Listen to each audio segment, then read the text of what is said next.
നമസ്കാരം, തൊഴിൽജാലകത്തിലേക്ക് സ്വാഗതം. LD clerk വിജ്ഞാപനം വന്നു. 3712 ഒഴിവുകളുണ്ട്. കേന്ദ്ര സർക്കാരിലാണ് ഈ ജോലി ഒഴിവുകളുള്ളത്.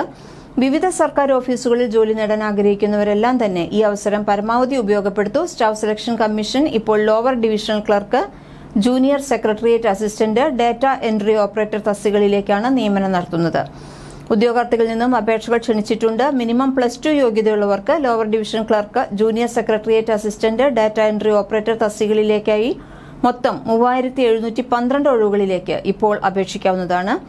അത്യാവശ്യം നല്ല ശമ്പളത്തിൽ കേന്ദ്ര സർക്കാരിന്റെ കീഴിലൊരു ജോലിയാണ് ആഗ്രഹമെന്നുണ്ടെങ്കിൽ ഈ അവസരം ഉപയോഗിക്കാൻ ശ്രമിക്കൂ. മെയ് 7 വരെയാണ് സമയമുള്ളത് അപേക്ഷിക്കുന്നതിന്. ലോവർ ഡിവിഷൻ ക്ലർക്കിന് 19,900 മുതൽ 63,200 രൂപ വരെയും, ജൂനിയർ സെക്രട്ടേറിയറ്റ് അസിസ്റ്റന്റിന് 25,500 രൂപ മുതൽ 81,000 രൂപ വരെയും, ഡാറ്റ എൻട്രി ഓപ്പറേറ്റർക്ക് 25,500, 81,100 എന്നിങ്ങനെയാണ് ശമ്പളം ഉള്ളത്.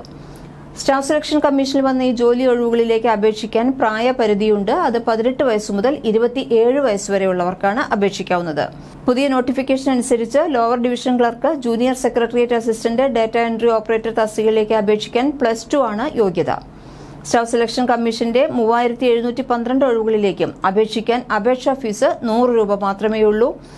മാത്രമല്ല SC, ST, EWS, സ്ത്രീകൾ, PWBD എന്നിവർക്ക് ഫീസില്ല. സ്റ്റാഫ് സെലക്ഷൻ കമ്മീഷന്റെ ഈ lower division clerk, junior secretariat assistant, data entry operator ഒഴിവുകളിലേക്ക് അപേക്ഷിക്കാൻ നിങ്ങൾക്ക് താല്പര്യമുണ്ട് എന്നുണ്ടെങ്കിൽ എത്രയും പെട്ടെന്ന് തന്നെ, അവസാന തീയതിക്ക് കാത്തു നിൽക്കാതെ എത്രയും പെട്ടെന്ന് അപേക്ഷിക്കുക. ഓൺലൈനായാണ് അപേക്ഷിക്കേണ്ടത്. യോഗ്യരായ ഉദ്യോഗാർത്ഥികൾ ഔദ്യോഗിക വിജ്ഞാപനം പൂർണ്ണമായും വായിച്ചു മനസ്സിലാക്കിയതിനു ശേഷം മാത്രമേ അപേക്ഷിക്കാൻ പറ്റുകയുള്ളൂ. അപേക്ഷിക്കുന്നതിനുള്ള ലിങ്ക് എല്ലാം തന്നെ ഒഫീഷ്യൽ വെബ്സൈറ്റിൽ കൊടുത്തിട്ടുണ്ട്. ഈ ലിങ്ക് ക്ലിക്ക് ചെയ്ത് മൊബൈൽ ഫോൺ അല്ലെങ്കിൽ കമ്പ്യൂട്ടർ ഉപയോഗിച്ച് ഓൺലൈനായാണ് നിങ്ങൾ അപേക്ഷിക്കേണ്ടത്. അപേക്ഷ അയക്കേണ്ട അവസാന തീയതി മെയ് 7 ആണ്. അപേക്ഷ എങ്ങനെ സമർപ്പിക്കാം, എന്തെല്ലാം കാര്യങ്ങൾ ശ്രദ്ധിക്കണം എന്നിവയെല്ലാം മനസ്സിലാക്കാൻ ഔദ്യോഗിക വിജ്ഞാപനം വായിച്ചു മനസ്സിലാക്കിയാൽ അതിലെല്ലാം വളരെ വിശദമായി തന്നെ കൊടുത്തിട്ടുണ്ട്. ഔദ്യോഗിക വിജ്ഞാപനം ലഭിക്കുന്ന ലിങ്ക് നിങ്ങൾക്ക് ഡിസ്ക്രിപ്ഷൻ ബോക്സിൽ കൊടുത്തിട്ടുണ്ട്.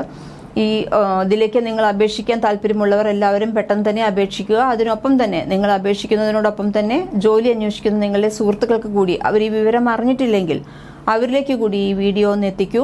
ഒപ്പം തന്നെ തൊഴിൽജാലകം സബ്സ്ക്രൈബ് ചെയ്യൂ. കൂടുതൽ നല്ല തൊഴിൽ വാർത്തകളുമായി വീണ്ടും കാണാം.